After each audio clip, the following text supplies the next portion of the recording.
राष्ट्रीय military school की क्या है नई रिजर्वेशन पॉलिसी जो कि 2026 से एप्लीकेबल है। राष्ट्रीय मिलिट्री स्कूल का एग्जाम होता है हर साल दिसंबर के महीने में, जो कि 5 जो देश के राष्ट्रीय मिलिट्री स्कूल हैं उनमें बच्चों को एडमिशन के लिए क्लास 6 और क्लास 9 पे एक्सेप्ट करता है। तो सबसे पहले 360 के करीब सीट्स होती हैं क्लास 6 में, 50 to 60 सीट्स होती है क्लास 9 में, बॉयज एंड गर्ल्स इंक्लूडेड।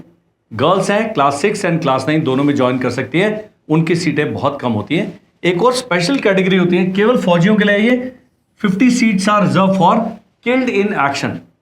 वो जो हमारे जो फौजी भाई हैं जिन्होंने देश की सेवा में अपनी जान दे दी है और वो किल्ड इन एक्शन कैटेगरी के अंदर आते हैं, तो उनके बच्चों के लिए 50 सीट सेपरेट है जो इनमें इंक्लूडेड नहीं है।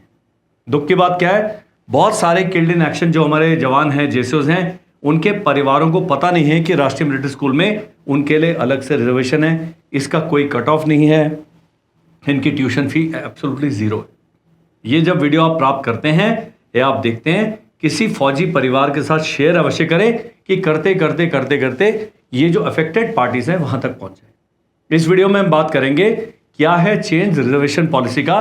तो मैंने पहले ही बोर्ड पे सब लिख के रख दिया। 70-30 पहले क्या था, आपको जान लेना जरूरी है कि राष्ट्रीय मिलिट्री स्कूल की जो बनावट है, जो उसकी स्थापना हुई थी, army, navy and air force serving and retired जेसीओज एंड जवान, ऑफिसर्स नहीं है उसमें, serving and retired JCO and jawan जो कि regular army, regular navy, regular air force के मेंबर हैं या रिटायर हो चुके हैं। ग्रेफ है, असम राइफल है, बीएसएफ है, सेंट्रल आर्म पुलिस फोर्सेस है, एमओडी के सिविलियंस है, डीआरडीओ है, एमईएस है, वो सब इसमें इंक्लूडेड नहीं है। वो सब किस में आएंगे, सिविलियन जनरल कैटेगरी में। अभी तक पॉलिसी क्या थी, 2025 तक 70% सीट्स, इसका 70% जो है वो रिजर्व था आर्मी, नेवी, एयरफोर्स के जेसीओज एंड जवानों के लिए, और 30% जो था ये था ऑफिसर्स प्लस सिविलियंस के लिए, मिला जुला। और मैं सेना में अधिकारी रहा हूं, 25 साल मैंने सर्विस किया है, 4 साल ट्रेनिंग किया है, और मेरे बच्चे के 11 साल में 7 स्कूल चेंज करने पड़े। इस प्रकार की हमारी सर्विस कंडीशन होती है। तो जो फौजी अधिकारियों के बच्चे हैं वो एक खाना बदोश का जीवन व्यतीत करते हैं। जवानों के बच्चे भी ऐसे ही जीवन जी रहे हैं, लेकिन जवानों के लिए फैमिली क्वार्टर्स की बहुत जगह सुविधा नहीं होती है। उनके बच्चे कम से कम एक जगह स्टेबिलिटी पा लेते हैं। कुछ के हैं घूमते रहते हैं, लेकिन बाकियों के ज्यादातर जो हमारे जेसीओज एंड जवानों के बच्चे हैं वो एक जगह पर टिक के रहते हैं। और वो ये जो चेंजेस हैं ये कट ऑफ में जाहिर होता है। मैं भी आपको कट ऑफ भी बताऊंगा। अब क्या है, अब जो पॉलिसी चेंज हो गई है, 70% तो जो का त्यों है जो इनके लिए था, लेकिन ऑफिसर्स के लिए 20% एंड सिविलियन जनरल के लिए 10%। तो वीडियो में बुरी खबर किसके लिए है, सिविलियन जनरल कैंडिडेट के लिए, जो पहले 30% सीटों के लिए मुकाबला कर रहा था, अब वो मात्र 10% सीटों के लिए ही एलिजिबल है। लेकिन उसमें कैच क्या है कि अगर इनकी वैकेंसीज यूटिलाइज नहीं होती हैं तो यहां ट्रांसफर हो जाती है। यह जानना जरूरी है। साथ में इस कैटेगरी में भी यहां मैंने डबल बेनिफिट लिखा है। अब केवल डबल बेनिफिट आपको एक्सप्लेन करता हूं कि डबल बेनिफिट क्या है।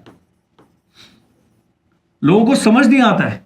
मान लीजिए आप एससी या एसटी कैटेगरी के हैं, सबसे पहले राष्ट्रीय मिलिट्री स्कूल में आपकी फीस 1/4 1/4 ही लगेगी। मान लीजिए एक जवान है जो कि नायक है और वो एससी या एसटी आता है, इनकी नॉर्मली फीस है 12,000 रुपये साल, लेकिन अगर वो एससी होने करके इनकी फीस है मात्र 3,000 रुपये प्रति वर्ष, ऑलमोस्ट फ्री। कुछ लोगों को यह भी लगता है कि 3,000 रुपये दिए और बच्चा हमारा ठिकाने लग गया। सॉरी, 40 से 50,000 रुपये आपका बाकी खर्च आता है, यह ध्यान रखना है। बच्चे की पॉकेट मनी है, किटिंग है, ये चार्जेस, वो चार्जेस बहुत सारे, लेकिन फिर भी बाकी जो सैनिक स्कूल्स हैं, न्यू सैनिक स्कूल्स हैं, उनके मुकाबले फीस बहुत ही कम पड़ती है।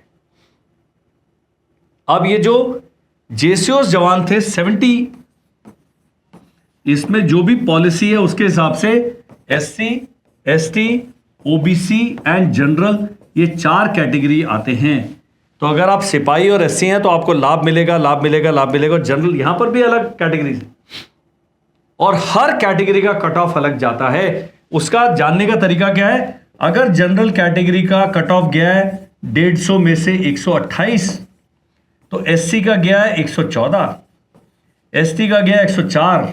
ये फर्क पड़ता है, इसलिए मैंने कहा डबल बेनिफिट मिलता है। एक आपको सेना का जेसीओ या जवान होने का बेनिफिट मिल रहा है, और दूसरा उसी कैटेगरी में schedule caste, schedule tribe, OBC और जनरल 4 कैटेगरीज हैं। हर कैटेगरी का कट ऑफ अलग लग जाता है। अब मैं बताता हूं, इस बार जो एग्जाम हुआ, मैं केवल जनरल कैटेगरी की बात करूंगा। तो जेसीओ ओआर, जिनको एंटाइटल कैटेगरी कहा जाता है, इनका फर्स्ट राउंड का कट ऑफ गया जी 128। सिविलियन जनरल का गया है, ऑफिसर्स का गया है, ये था जो अंतर जो मैं हाईलाइट करना चाहता था। अब ऐसा नहीं है कि एससी में कितने में नंबर आओगे आपका हो जाएगा, उसके अंदर अपना बहुत ज़्यादा आपका कंपटीशन है। एसटी में भी, ओबीसी में भी, जनरल में भी। लेकिन ये अंतर है जिसको आपको जानना है। तो 5 हमारे जो राष्ट्रीय मिलिट्री स्कूल हैं, RMS Chail, RMS Dholpur, RMS Ajmer, RMS Bangalore and RMS Belgaum, 2 Karnataka में, 2 राजस्थान में और 1 हिमाचल में। ये कैसे बने हैं, क्यों बने हैं, इनका जो सक्सेस रेट है टॉप सैनिक स्कूल्स के बराबर है। इनकी जो लाइफ है, इनकी जो फीस है बहुत डिफरेंट है। और एक अच्छा, अगर आपका बच्चा सैनिक स्कूल की तैयारी कर रहा है, आप सिविलियन जनरल भी हैं, क्योंकि सिविलियन जो जनरल की फीस है मात्र 51,000 रुपीज है। इसको अगर आप 2.2 लाख रुपीज एनएसएस का या 1.9 लाख रुपीज सैनिक स्कूल का एवरेज फीस से कंपेयर करेंगे तो बहुत सस्ता पड़ता है। सबसे सस्ता नवोदय विद्यालय, उसके बाद आरएमएस, उसके बाद फिर बाकी। तो ये आपने ध्यान रखना है, रिजर्वेशन पॉलिसी का ध्यान रखना है। इररिस्पेक्टिव ऑफ आपकी कितनी सीटें हैं, आपने इस एग्जाम का फॉर्म भरना है, इस एग्जाम की तैयारी करनी है। एग्जाम कब कंडक्ट होगा? दिसंबर के महीने में। उसके लिए आपके बच्चे को 6 के लिए क्लास 5 में पढ़ रहा होना चाहिए, 9th के लिए क्लास 8 में पढ़ रहा होना चाहिए। बस ये पास होना चाहिए जब आप ज्वाइन करते हैं। हमारे ऑनलाइन बैचेस लगातार चलते रहते हैं। सबकी जानकारी प्राप्त करने के लिए, इस विषय पर और बातचीत करने के लिए और इनपुट्स देने के लिए आपने क्या करना है, स्क्रीन पर दिए हुए नंबर पर हमें व्हाट्सएप करना है। That's it, thank you and जय हिंद।